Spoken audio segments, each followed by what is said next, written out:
안녕하세요. 저는 올해 72이 된 한세윤이라고 합니다. 이 이야기는 제가 평생 동안 목에 돌덩이처럼 걸려있던 한 가지 비밀이 뜻하지 않은 순간 전혀 의도치 않은 장소에서 완전히 드러나 버렸던 그날의 이야기입니다. 제가 그때 들었던 그 한마디, 저희 할머니 반지랑 똑같아요. 그 말이 제 가슴을 그대로 꿰뚫어 버렸습니다.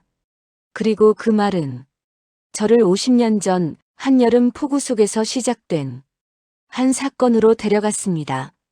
그 누구에게도 말하지 않았던, 저조차도 묻어두고 살아왔던 그 비밀로 말입니다. 그날은 평범한 점심이었습니다. 저희 회사, 중견기업이라고는 하지만 요즘 경기가 좋지 않아 직원들 사기도 떨어져 있었고, 저도 괜히 뭘 좀 사줘야겠다 싶어 근처에 있는 추어탕집으로 직원 몇 명을 데려갔습니다. 그 집은 오래됐지만 맛이 좋기로 동네에서 유명한 곳이었습니다. 입구에 걸린 낡은 간판, 삐걱거리는 나무문, 그리고 주방에서 피어오르는 묵직한 국물 냄새까지 어딘가 정겨운 분위기가 풍기는 곳이었죠. 그런데 제가 수저를 들려던 그때 서빙을 하던 젊은 직원 한 명이 갑자기 제 쪽으로 다가오더니 이상한 눈빛으로 제 왼손을 뚫어져라 쳐다보는 겁니다. 몇 초 뒤 그 직원은 떨리는 목소리로 조심스레 말을 꺼냈습니다. 저기 그 반지, 저희 할머니 반지랑 같아요. 그 순간 제 손끝이 파르르 떨렸습니다. 제가 낀 반지는 평생 손에서 빼본 적이 없는 세상에 단 하나뿐인 반지였습니다. 그런데 그것과 똑같은 반지를 할머니가 갖고 있었다고요? 저는 순간 오랫동안 덮어두었던 이름 하나가 머릿속에 번개처럼 스치고 지나갔습니다. 영옥. 그리고 심장이 세게 내려앉았습니다. 저는 직원들에게 보이지 않게 반지 쪽 손을 슬쩍 움켜쥐었습니다. 그래요? 어디서 구하셨대요, 그 할머님은? 저는 최대한 평온한 척 물었지만 목소리가 약간 떨렸습니다. 직원은 조금 놀란 듯 제 눈을 보며 말했습니다. 저희 할머니가요. 평생 이것만은 절대 잃어버리면 안 된다고, 돈이 없어도 팔지도 말라고 정말 목숨처럼 여기셨거든요. 근데 그 반지가 회장님 반지랑 진짜 똑같아요. 순간 제 등줄기를 차가운 땀이 한 줄기 흘러내렸습니다. 그 직원의 말투, 눈빛, 그리고 목숨처럼이라는 표현이 저를 불편하게 만들었습니다. 저는 반지를 다시 한번 훑어보았습니다. 50년 전, 어느 비 오는 여름밤 집 앞 골목에서 제게 이 반지를 쥐어주고 도망치듯 사라졌던 한 소녀. 그 소녀가 남기고 간 반지였습니다. 그리고 그녀는 그날 이후 이 세상에서 그대로 사라진 사람처럼 아무리 찾아도 흔적조차 없었습니다. 혹시 할머님 성함이 어떻게 되시나요? 저는 조심스럽게 물었습니다. 직원은 잠시 뜸을 들이다가 말했습니다. 김영옥이요. 그 이름을 들은 순간 저는 젓가락을 떨어뜨릴 뻔했습니다. 오래 묻어두고 아무도 모르게 가슴속에 숨겨왔던 그 이름. 제가 인생에서 절대로 잊지 못할 이름. 영옥. 그 직원은 즉시 물었습니다. 회장님 혹시 할머니를 아세요? 저는 대답하지 못했습니다. 아니, 숨도 제대로 쉬지 못했습니다. 식당의 온도는 그대로인데 제 안에서는 도저히 진정할 수 없는 겁과 죄책감이 뒤섞인 감정이 거세게 일렁이고 있었습니다. 저는 그날 점심을 거의 먹지 못했습니다. 아니, 목으로 넘어가질 않았습니다. 그날 저녁 저는 결국 혼자 조용히 추어탕집 앞으로 다시 갔습니다. 직원은 퇴근한 뒤였고 식당에는 백발이 성성한 여자 사장님만 남아 정리를 하고 계셨습니다. 저는 문을 열고 큰 숨을 들이켰습니다. 그리고 물었습니다. 여기 영옥이라고 하는 분, 손녀가 일한다고 들었습니다. 사장님은 고개를 끄덕이며 천천히 말했습니다. 영옥이 엄마 말인가요? 그 아이는 오래전에 죽었어요. 저는 마치 머리를 망치로 얻어맞은 것처럼 몸이 굳어버렸습니다. 그 순간 알았습니다. 그 직원이 말한 할머니는 제가 아는 그 영옥이 아니라 영옥의 어머니였던 겁니다. 그렇다면 그 소녀 영옥은 정말 죽은 걸까? 아니면 도망친 걸까? 아니면 누군가가 그날 이후로 저는 밤이면 밤마다 잠을 이루지 못했습니다. 그리고 무엇보다 저를 괴롭힌 건 그 소녀가 사라지기 전 저에게 했던 마지막 그 말이었습니다. 아저씨, 이거 꼭 가지고 계셔야 돼요. 반드시 언젠가 도움이 될 거예요. 왜 그 반지가 지금 나타난 걸까? 왜 하필 내 손에서 빼본 적 없는 이 반지를 그 직원도, 그 직원의 할머니도 가지고 있었던 걸까? 두 개가 똑같다는 것은 도대체 무슨 의미일까? 그리고 영옥이라는 그 소녀는 왜 그날, 그 비 오는 날, 나에게 이 반지를 남기고 사라져 버렸을까?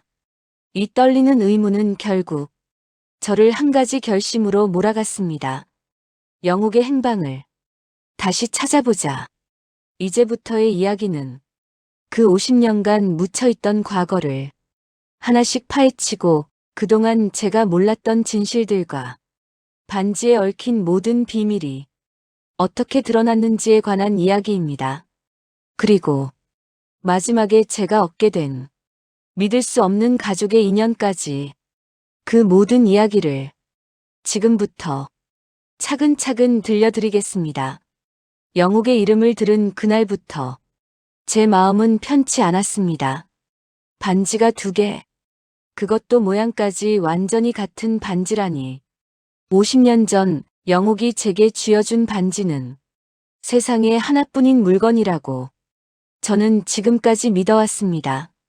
아니, 믿으려고 했습니다. 도대체 그 애와 무슨 일이 있었던 걸까? 궁금증이 아니라 압박이었습니다. 괴로움이었습니다. 저는 다음 날 그 추어탕집을 다시 찾았습니다.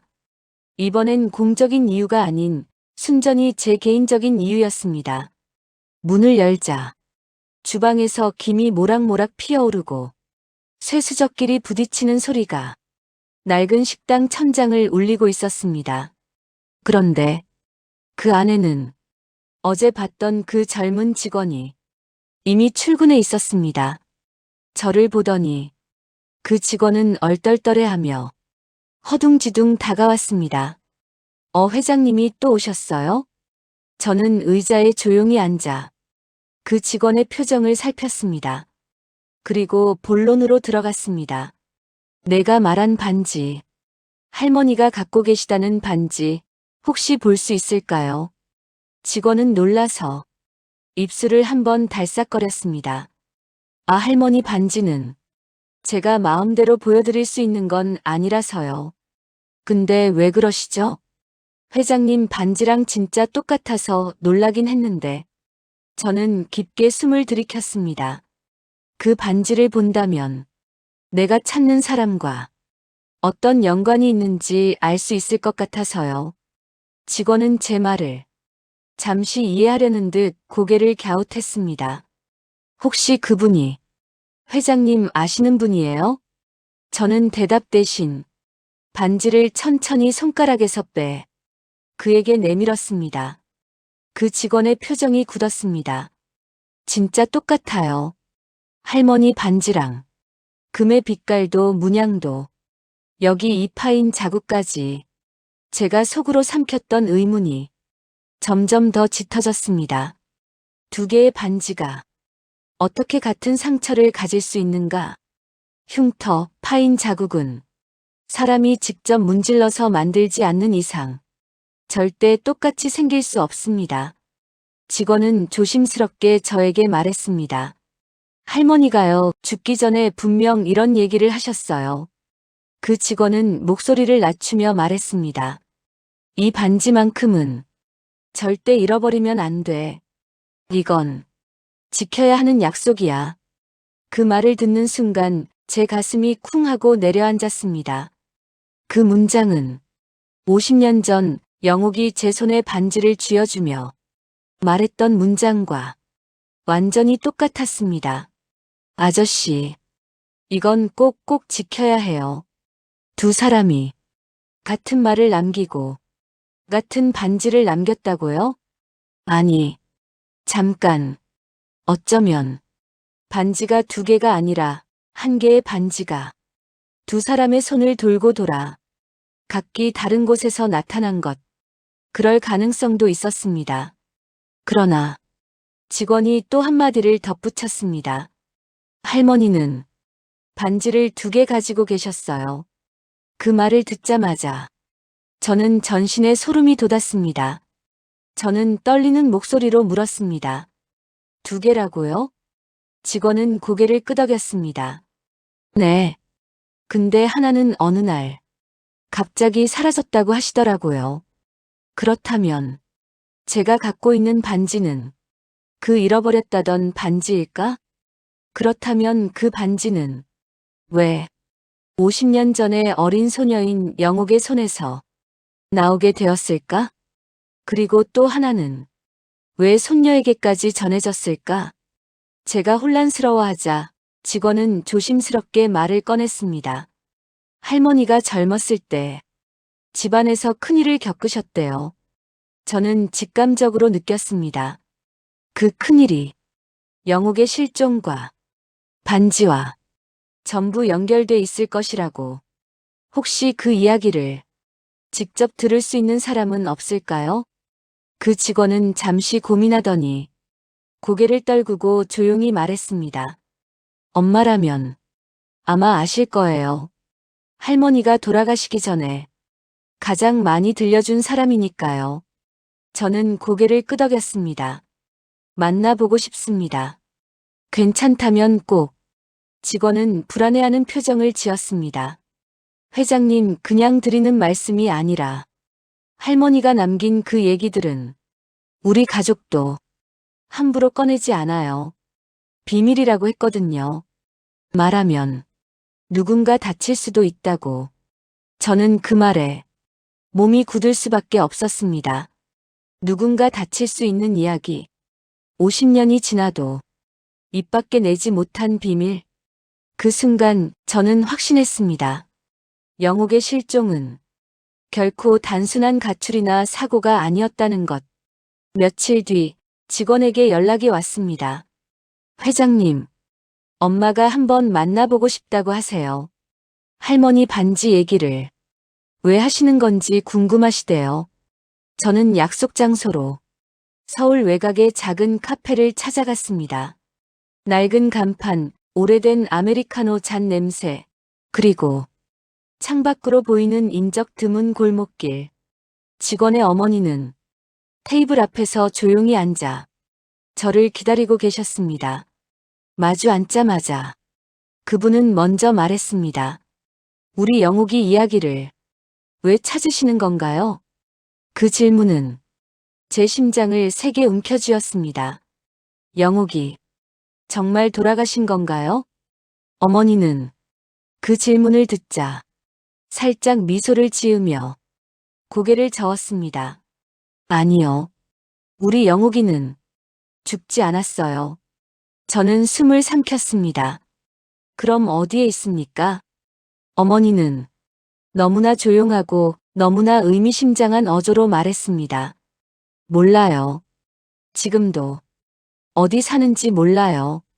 그 말은 죽지는 않았지만 살아있는지도 모른다는 뜻이었습니다. 제가 혼란스러워하자 어머니는 떨리는 목으로 조용히 덧붙였습니다. 하지만 그 애가 사라진 날 반지가 2개 모두 사라졌습니다. 저는 숨을 들이켰습니다. 2개가 동시에요? 어머니는 고개를 끄덕였습니다. 하나는 상속처럼 주려고 준비해둔 거였고, 하나는 우리 영욱이가 어릴 때부터 절대 손에서 안 떼던 거였어요. 그 소녀가 저에게 반지를 쥐어주며 도망치듯 사라졌던 그날, 그 반지는 영욱의 것이었던 겁니다. 그렇다면 지금 제가 끼고 있는 이 반지는 영욱이 가진 2반지 중 하나, 그리고 직원의 할머니가 물려준 반지는 다른 하나, 2개는 원래 한 가족의 유산이었던 겁니다. 그렇다면 그 소녀가 왜 낯선 남자인 저에게 그 반지를 맡기고 사라진 걸까? 어머니는 아주 낮은 목소리로 말했습니다. 그 반지들에는 우리 집안에 가장 큰 비밀이 담겨 있어요.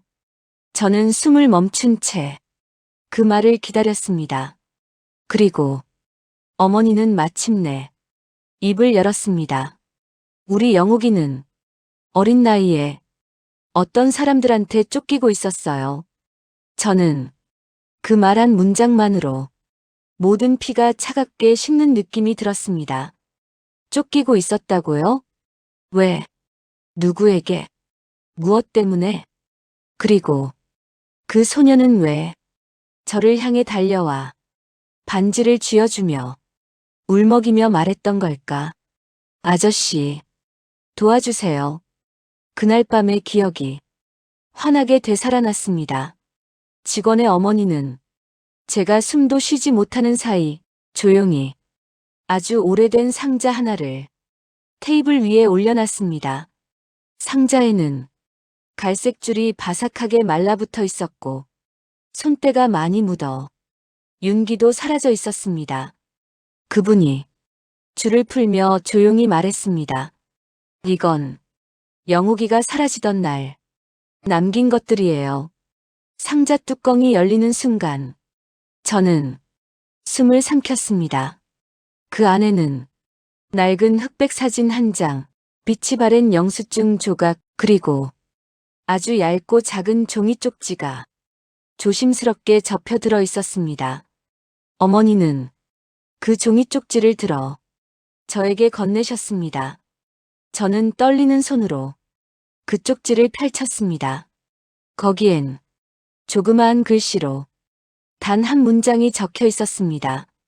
아저씨는 착한 사람이라고 생각했어요. 순간 목구멍이 먹먹해지고 가슴이 찢어지는 듯 했습니다.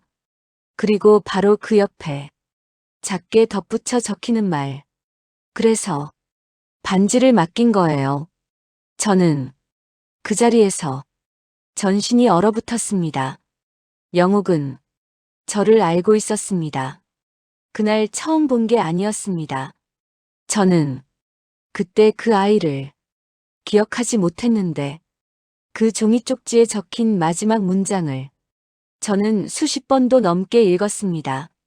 그래서 반지를 맡긴 거예요. 그 한 줄이 제 마음을 천천히 깊숙이 파고들었습니다. 50년 전 제가 미처 알아보지 못한 소녀가 저를 믿었다고요? 저는 그 어린아이에게 도대체 어떤 사람이었을까요? 직원의 어머니는 제 표정을 조심스레 살피며 물었습니다. 혹시 영욱이를 기억하시나요? 저는 눈을 감았습니다. 기억한다.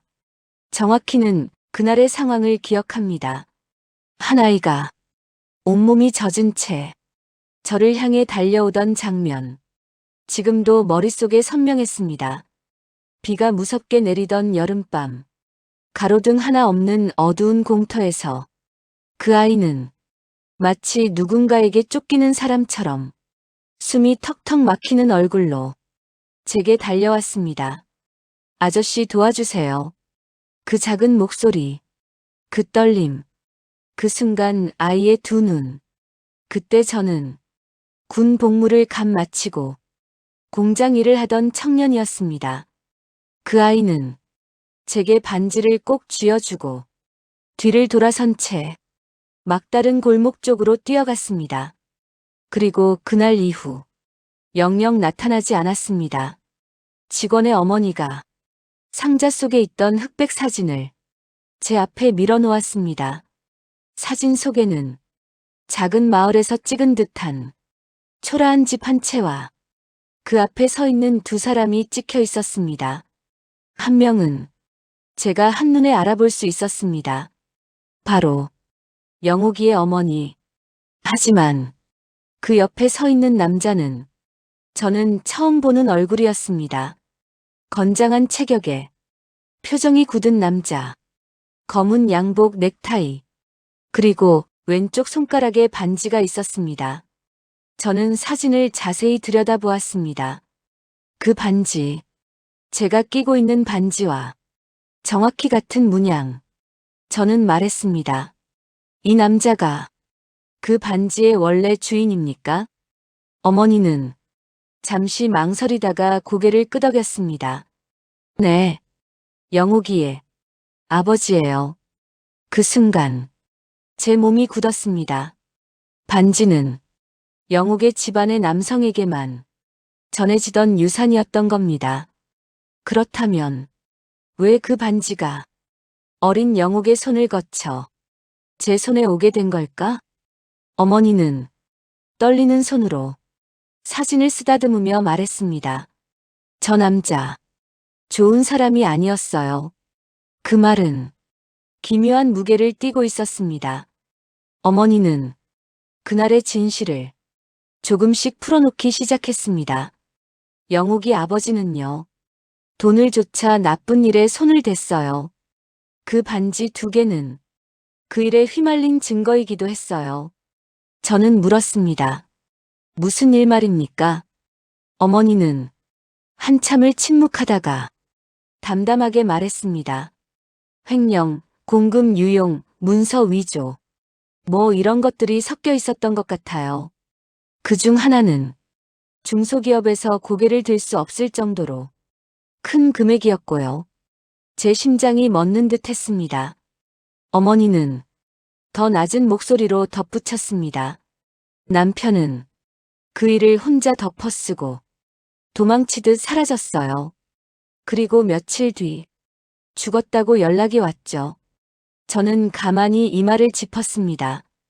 그 이후 누군가가 영옥과 그 어머니를 찾아오기 시작했습니다.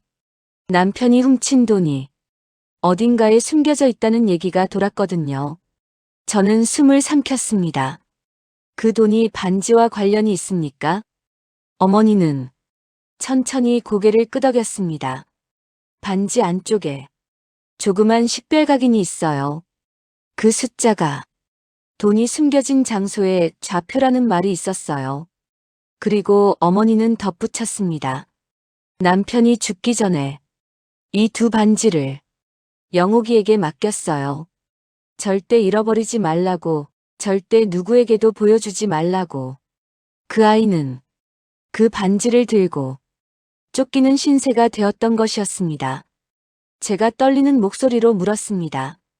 그럼 그날, 비 오는 날, 영옥이가 제게 달려온 이유는? 어머니는 절망이 섞인 눈빛으로 말했습니다. 도망치다가 길을 잘못 든 거겠죠. 그날 밤 누군가가 집 앞까지 들이닥쳤거든요. 순간 50년 전의 기억이 잔인하게 되살아났습니다. 어둠 속에서 2 남자가 골목을 번갈아 비추며 누군가를 찾던 장면. 그때 작은 발소리가 저에게 곧장 달려왔습니다. 아이는 울음이 섞인 목소리로 말했습니다. 아저씨 제발 이거 지켜주세요. 그것은 단순한 부탁이 아니라 목숨을 건 선택이었던 겁니다. 저는 그 아이가 나중에 다시 와서 찾을 거라고 믿고 반지를 소중히 간직했습니다. 하지만 그 아이는 단 한 번도 돌아오지 않았습니다. 어머니는 상자에서 또 하나의 종이를 꺼냈습니다. 그 종이는 반지의 문양과 각인 숫자들을 손으로 대강 베껴놓은 것이었습니다. 그리고 그 숫자를 보고 저는 충격을 받았습니다. 제가 갖고 있는 반지의 각인과 완전히 다르다는 사실. 둘 중 하나는 좌표이고 다른 하나는 또 다른 의미가 있었습니다. 할머니가 남긴 말이 있어요. 어머니는 입술을 꼭 깨물며 말했습니다. 두 반지를 모으면 진실이 열린다. 저는 손끝이 얼어붙는 듯 했습니다. 그리고 그 두 반지는 결국 한 사람에게 돌아가야 한다고 그렇게 말했어요. 저는 물었습니다. 그 사람은 누굽니까? 어머니는 제 눈을 깊게 바라보며 아주 조용히 말했습니다. 그걸 모르니까 지금 이 자리에 제가 있는 거겠죠. 어머니는 상자 속에서 마지막 종이를 꺼냈습니다. 그 종이에는 영옥이의 글씨로 단 한 문장만 쓰여 있었습니다. 반지를 맡아준 아저씨, 아마 찾으러 오실 거예요. 저는 온몸에 전율이 돋았습니다. 저를 기다렸다고요? 어머니는 눈시울을 붉히며 말했습니다. 네. 영옥이는 아저씨를 믿었던 것 같아요. 아마 도망치기 전에 잠시 도움받은 적도 있었던 것 같고, 저는 기억을 더듬었습니다. 그날 이전 어린아이에게 우산을 씌워줬던 적이 있었습니다. 길에서 울고 있던 아이에게 캔디를 하나 건네주기도 했습니다. 아마도 그 작은 친절들이 그 아이에게는 유일한 안전한 사람처럼 보였던 모양입니다. 어머니는 한참 동안 아무 말도 하지 않더니 이렇게 말했습니다. 회장님, 저는 지금도 그 아이가 살아있다고 믿어요. 저는 숨을 삼켰습니다. 왜 그렇게 확신하십니까? 어머니의 대답은 너무나 결정적이었습니다. 영옥이가 마지막으로 남긴 말이 있으니까요. 저는 고개를 들었습니다. 어머니는 아주 천천히, 아주 조용히 그 말한 문장을 꺼냈습니다. 엄마, 그 아저씨가 나 찾으면 꼭 말해줘. 저의 숨이 멎어버리는 듯 했습니다. 뭐라고? 전화라고 했습니까? 어머니는 눈물을 머금고 말했습니다. 진실은 저 아저씨 손에 있어. 카페를 나서며 저는 반지를 꺼내 한참 동안 응시했습니다. 50년 동안 별 의미 없이 그저 기억 때문에 끼고 다닌 줄 알았던 반지. 그 반지가 누군가의 절규였고 희망이었고 마지막 부탁이었다는 사실. 그리고 두 반지를 맞추면 무언가가 열린다는 사실. 그 무언가가 단순히 돈일지, 죄의 증거일지, 혹은 사라진 소녀의 생사 단서일지 저는 알 수 없었습니다. 하지만 한 가지 확실한 의문이 생겼습니다. 그렇다면 왜 지금 이 시점에 또 다른 반지가 내 앞에 나타난 걸까? 직원의 할머니는 왜 죽기 직전 그 반지를 손녀에게 넘겼을까? 그리고 왜 그 손녀는 우연히 내 반지를 알아보게 되었을까? 이건 우연이 아닙니다. 절대 아닙니다. 집에 돌아오는 차 안에서 하늘은 어둑하게 흐려졌습니다. 비가 올 것 같은 공기. 50년 전 그날과 닮아있는 날씨였습니다. 라디오에서는 때마침 비가 오는 날의 옛 발라드가 흐르고 있었습니다. 그 선율 속에서 저는 한 가지를 떠올렸습니다. 영옥이가 맡긴 반지는 왜 숫자가 다른가?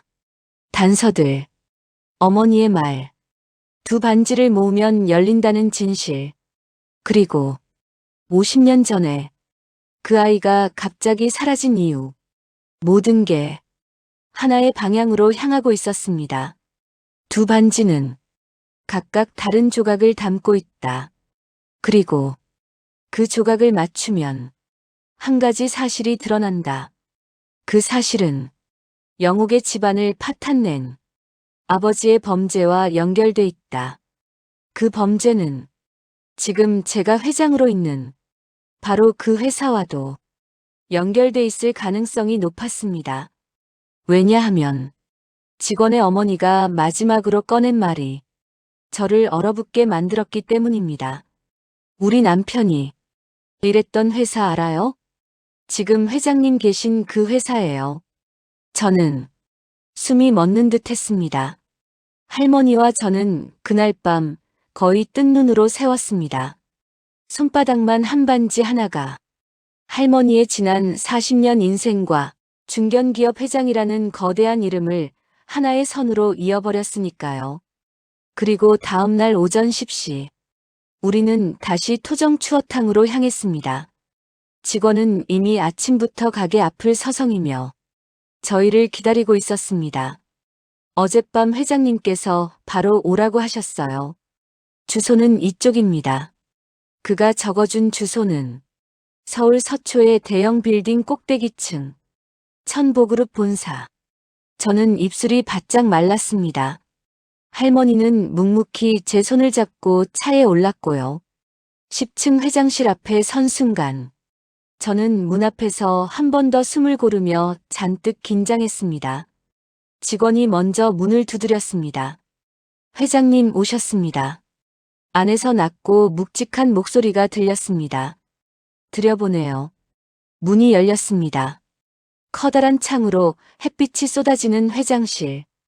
긴 테이블 끝에 검은 정장을 단정히 입은 한 남성이 의자에 기대 앉아 우리를 바라보고 있었습니다. 천보그룹 회장 한세윤. 그의 눈은 마치 오래전부터 우리를 알고 있었다는 듯 할머니에게서 한순간도 떨어지지 않았습니다. 정말 오셨군요. 그 한마디에 할머니는 아주 짧게 하지만 무겁게 대답하셨습니다. 네. 혹시 반지 때문이라고 들었습니다. 회장은 천천히 서서 테이블 위에 작은 검은 상자를 열었습니다. 그리고 그 안에서 저희가 가진 것과 똑같은 문양의 반지를 꺼냈습니다. 이 반지 원래 한 쌍이었습니다. 그런데 한쪽이 1983년에 사라졌어요. 할머니의 표정이 단단하게 굳었습니다. 그리고 회장은 믿기 어려운 이야기를 꺼냈습니다. 40년 전 저는 잃어버린 사람을 찾고 있었습니다. 제가 23살이던 시절 가진 것도 없고 하루 벌어 하루 살던 청년이었습니다. 그때 저를 살게 해준 사람이 한 명 있었어요.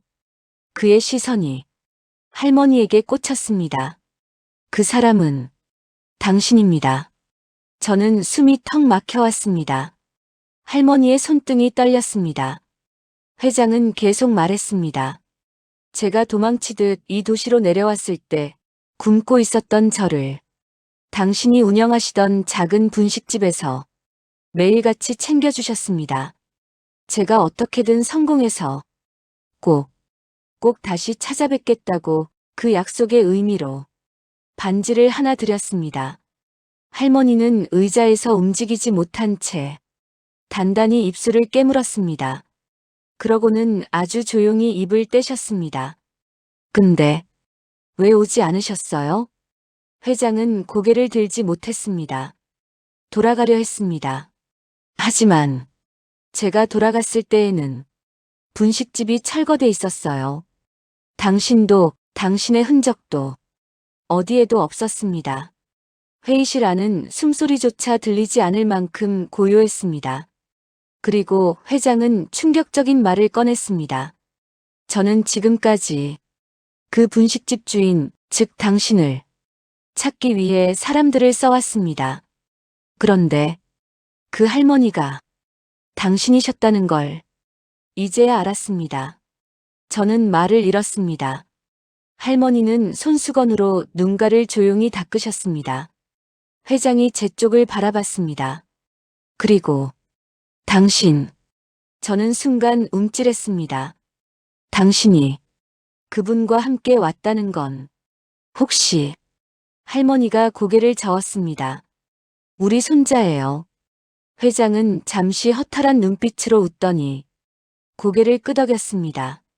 그렇군요. 그렇다면 제 이야기를 더 들어주셔야 합니다. 그는 책상 서랍에서 오래된 서류 봉투 하나를 꺼내 할머니 앞에 내려놓았습니다. 이건 제가 당신을 찾기 위해 40년간 모아온 기록입니다. 봉투는 빛이 바를 정도로 오래됐고 가득 찬 종이 무게에 아래가 주저앉아 있었습니다. 그 순간 회장은 천천히 손을 포개며 말했습니다. 부탁드리고 싶은 게 있습니다. 저는 본능적으로 무언가 큰 일이 시작될 것이라는 느낌을 받았습니다. 할머니도 숨을 멈춘 채 그의 말을 기다리고 계셨습니다. 그리고 그는 마음 깊은 곳에서 꺼낸 듯한 목소리로 말했습니다. 제가 당신에게 아직 갚지 못한 빚이 있습니다. 그 빚을 이제야 갚고 싶습니다. 저는 회장의 말에 혼란이 밀려왔습니다. 대체 무슨 빚이라는 거지? 회장은 창밖을 바라보며 말을 이었습니다. 하지만 단순한 금전이나 집 같은 게 아닙니다. 제가 준비한 건 그보다 훨씬 큰 겁니다. 그는 고개를 돌려 할머니를 마주 보았습니다. 제가 가진 모든 것을 쏟아 당신과 당신의 손자분의 삶을 지켜드리고 싶습니다. 그 말은 단순한 호의가 아니었습니다. 40년 동안 놓지 못했던 죄책감, 그리고 감사, 그리고 아직 끝나지 않은 어떤 인연의 무게가 모두 담긴 목소리였습니다. 할머니는 잠시 눈을 감고 숨을 골랐습니다. 그러고는 차분하게 하지만 단호하게 말씀하셨습니다. 그 빚 정말 갚고 싶으신가요? 회장은 고개를 들었습니다. 네, 진심으로요. 할머니는 천천히 제 손을 꼭 잡았습니다. 그리고 말했습니다. 그럼 우리 손자에게 단 한 가지 부탁을 들어주세요. 저는 깜짝 놀라 할머니를 바라봤습니다. 할머니, 무슨 말씀을 하시려는 거죠? 할머니는 미소를 지으며 제 손등을 아주 조심스럽게 쓰다듬었습니다. 이 아이 인생이 더 이상 고생으로 흐르지 않도록 당신이 도와주세요. 회장은 놀란 듯 눈을 크게 떴습니다.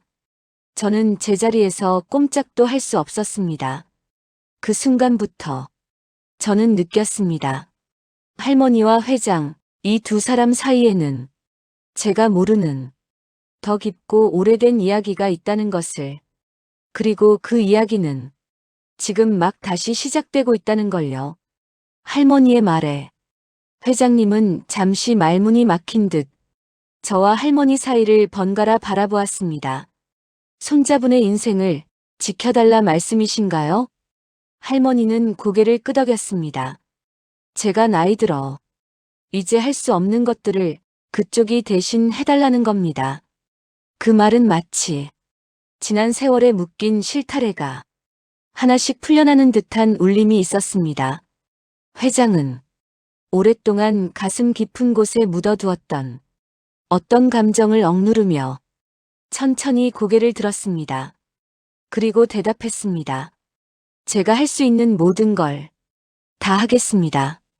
그러나 그때부터 일이 이상해지기 시작했습니다.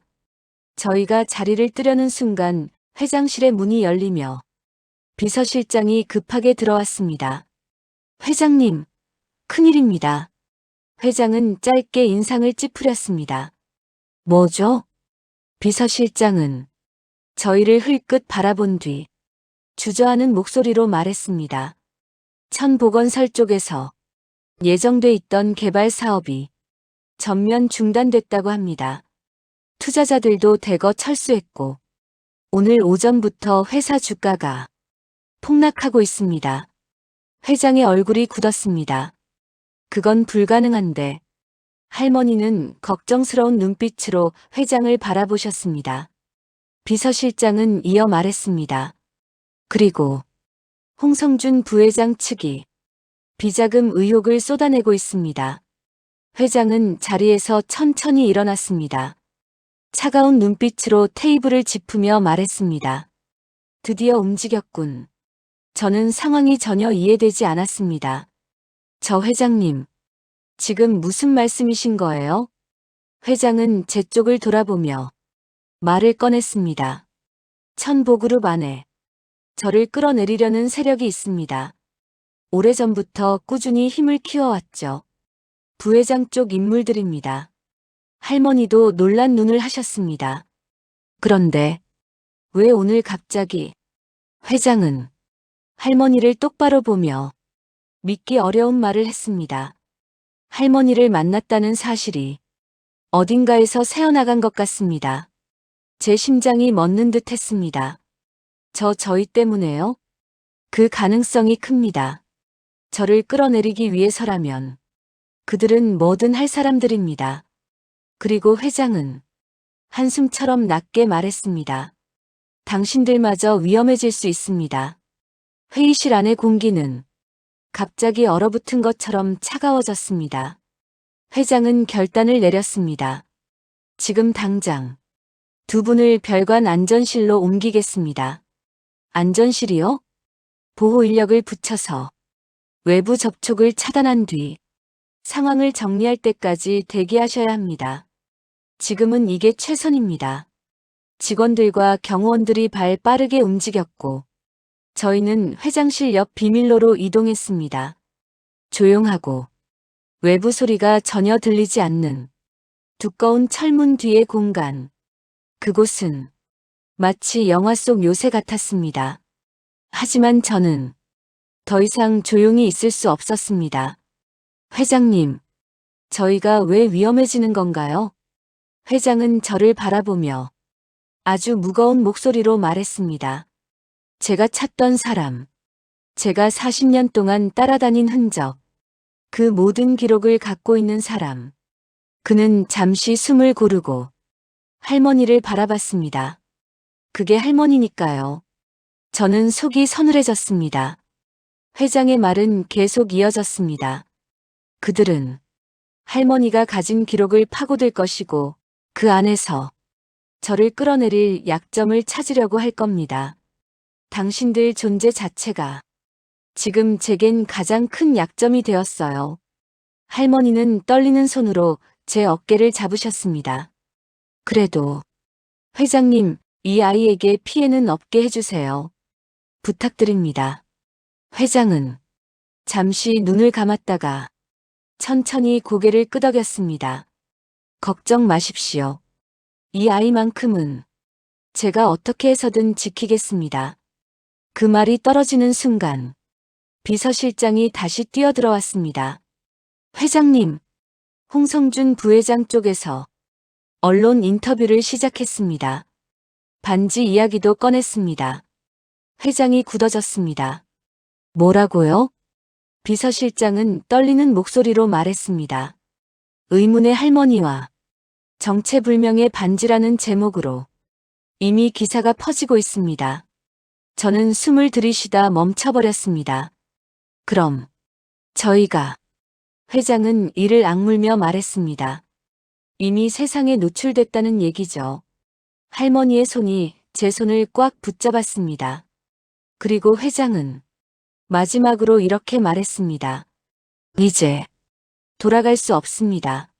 이렇게 순간적으로 벌어진 회장님의 위기 속에서 저와 할머니는 도망칠 곳도 숨을 곳도 없는 거대한 사건의 중심으로 밀려 들어가고 있었습니다. 회장님의 말이 끝나자 저는 손에 쥔 반지를 꼭 움켜쥐었습니다. 차가운 금속의 감촉이 심장을 조여오는 듯 했습니다. 그럼 저희는 어떻게 해야 하나요? 제 목소리는 떨리고 있었습니다. 회장은 깊게 숨을 들이킨 뒤 단호하게 말했습니다. 반지를 지켜야 합니다. 그리고 할머니와 손자분을 목표로 삼는 세력에게 절대 노출되지 않도록 해야 합니다. 그 말은 명령이자 경고였습니다. 저는 할머니의 손을 꼭 잡았습니다. 할머니도 제 손을 조심스레 잡으셨습니다. 안전실 내부는 철문으로 완전히 막혀 있었고 밖의 소리는 거의 들리지 않았습니다. 벽에는 보안 카메라가 설치되어 있고 경호원들이 교대로 감시했습니다. 그러나 마음 한켠은 불안으로 가득했습니다. 밖에서는 분명히 누군가가 우리를 노리고 있었고 저는 그 정체를 알 수 없었습니다. 할머니는 조용히 말했습니다. 손자야, 오늘 밤은 잘 자야 합니다. 무슨 일이 일어나든 두려워하지 말고 서로 믿으면서 있어야 해요. 그 말에 저는 고개를 끄덕였습니다. 하지만 마음속에서는 이미 사건의 퍼즐 조각들이 서서히 맞춰지기 시작했습니다. 저는 안전실 책상 위에 회장님이 준 두 번째 반지를 올려놓고 서랍 속에 있는 서류와 비교해 보았습니다. 각인된 숫자와 문양은 단순한 장식이 아니었습니다. 좌표를 나타내고 과거 사건의 증거와 연결되는 단서였습니다. 이제야 알겠네요. 영옥이 그리고 할머니, 왜 40년 동안 반지를 지켜야 했는지. 할머니는 조용히 미소를 지었습니다. 그래요. 이 반지는 단순한 장신구가 아니에요. 우리 집안의 가장 큰 비밀을 지키는 열쇠입니다. 그 열쇠가 있기에 영옥은 살아남을 수 있었고 그 흔적이 오늘 저에게까지 이어진 것이었습니다. 다음 날 아침 경호원 한 명이 달려들어왔습니다. 회장님, 상황이 심각합니다. 홍성준 부회장이 언론을 통해 비자금과 의문의 반지 이야기를 전격 공개했습니다. 인터넷 기사와 SNS가 난리입니다. 회장은 얼굴을 굳혔습니다. 예상보다 빠르게 움직이네요. 이제 직접 나서야겠습니다. 저는 할머니와 눈을 마주쳤습니다. 할머니는 한숨을 내쉬며 손자야, 이제는 우리가 움직여야 할 차례예요. 저는 고개를 끄덕였습니다. 이제는 숨을 곳도 기다릴 곳도 없었습니다. 직접 나서서 진실을 확인하고 반지를 지켜야 할 순간이었습니다. 회장님은 안전실 한쪽 책상을 가리키며 말했습니다. 이 문서들을 보면 50년 전 영옥이 아버지가 저지른 범죄의 흔적과 그 돈의 행방을 확인할 수 있습니다. 그리고 두 반지가 서로 맞물려 그 위치를 알려주죠. 저는 문서를 하나하나 확인했습니다. 수많은 계좌, 거래 내역, 그리고 좌표. 이 모든 것이 반지와 연결되어 있었습니다. 회장님은 덧붙였습니다. 영옥이 그리고 손자분의 안전은 반지의 비밀을 밝혀야만 지킬 수 있습니다. 그렇지 않으면 그 반지를 노리는 세력에게 노출될 수 있어요. 할머니는 차분히 제 손을 잡았습니다. 손자야, 용기를 내야 해요. 이제 진짜 이야기를 마주할 시간이에요. 저는 깊게 숨을 들이쉬고 마침내 결심했습니다. 할머니, 회장님, 제가 이 반지를 지켜내겠습니다. 그리고 진실을 밝혀내겠습니다. 그날 이후 저와 할머니는 회장님과 함께 구체적인 계획을 세우기 시작했습니다. 먼저 두 반지를 정확히 맞춰서 숨겨진 단서를 확인합니다. 그 단서를 기반으로 과거 범죄의 증거를 확보합니다. 동시에 외부에 노출되지 않도록 경호 체계를 강화합니다. 그리고 저는 속으로 다짐했습니다. 이제는 더 이상 도망치지 않는다. 영옥의 믿음, 할머니의 부탁, 그리고 내 손자. 모두 지켜낼 것이다. 그날 밤 안전실 창밖으로 보이는 서울의 야경을 바라보며 저는 마음속으로 혼잣말을 했습니다. 드디어 진실과 마주할 순간이 왔구나. 그리고 그 순간 반지의 빛이 제 손에서 은은하게 빛나며 제 운명을 예고하는 듯 했습니다. 이 반지 하나가 우리의 삶을 완전히 뒤흔들기 시작한 것이었습니다. 안전실 안은 조용했지만 제 심장은 쉴 틈 없이 뛰고 있었습니다. 두 손으로 반지를 꼭 쥐고 할머니와 회장님을 번갈아 바라보았습니다. 드디어 끝을 봐야겠군요. 회장님의 낮고 단단한 목소리가 저를 깨웠습니다. 회장님이 조심스럽게 두 반지를 나란히 놓았습니다. 한쪽은 제가 평생 간직해온 반지, 다른 한쪽은 할머니가 가져온 반지였습니다. 반지를 서로 가까이 가져가자 빛이 미세하게 반짝이며 서로 맞물리는 느낌이 들었습니다. 회장님이 말했습니다. 보세요. 반지가 서로를 찾으려고 하는 것 같습니다. 이제 단서가 나타날 겁니다. 그리고 반지 안쪽에서 작은 숫자와 문자가 나타났습니다. 50년 전 영옥이 아버지가 숨겨둔 돈과 증거의 위치, 그리고 사건의 실체를 알려주는 좌표였습니다. 저는 숨을 삼켰습니다. 이거 진짜였군요. 할머니도 떨리는 목소리로 중얼거렸습니다.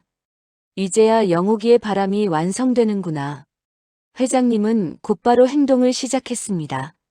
이 좌표를 따라가면 영옥이 아버지가 숨겼던 문서와 증거가 있습니다. 그러나 경계해야 합니다. 이 정보를 노리는 세력들이 움직이고 있을 겁니다. 저와 할머니는 고개를 끄덕였습니다. 네, 준비하겠습니다. 회장님은 경호원들에게 지시를 내리고 우리는 작은 차량에 올라타 비밀스러운 장소로 향했습니다.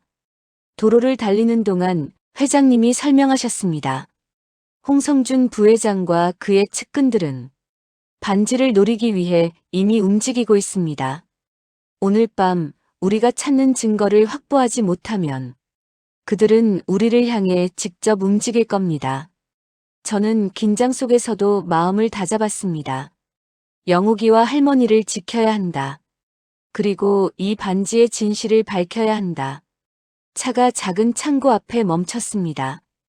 회장님이 조심스럽게 문을 열자 안에는 먼지가 쌓인 오래된 금고와 서류 상자가 있었습니다. 여기서 모든 게 드러납니다. 회장님이 한숨을 쉬며 말했습니다. 금고를 열자 수십 년 전 영옥이 아버지가 남긴 문서, 계좌 내역, 그리고 편지가 쏟아졌습니다. 편지에는 이렇게 적혀 있었습니다. 이 반지를 믿고 맡기는 자에게 내 잘못과 죄를 알리며 남겨진 가족의 안전을 부탁한다. 저는 눈물이 고였습니다. 할머니도 조용히 눈물을 훔치셨습니다. 회장님이 말했습니다. 모든 의혹과 범죄의 증거가 여기 있습니다. 이제 반지를 지킨 당신들이 영옥이의 바람을 이루어줄 차례입니다. 저는 고개를 끄덕이며 손에 쥔 반지를 꼭 잡았습니다. 그 순간 창고 문이 크게 흔들렸습니다. 누구냐? 회장님이 외쳤습니다. 밖에서 익숙한 목소리가 들려왔습니다. 홍성준 부회장입니다. 반지를 넘기지 않으면 모든 걸 폭로하겠습니다. 저와 할머니 회장은 숨을 죽였습니다.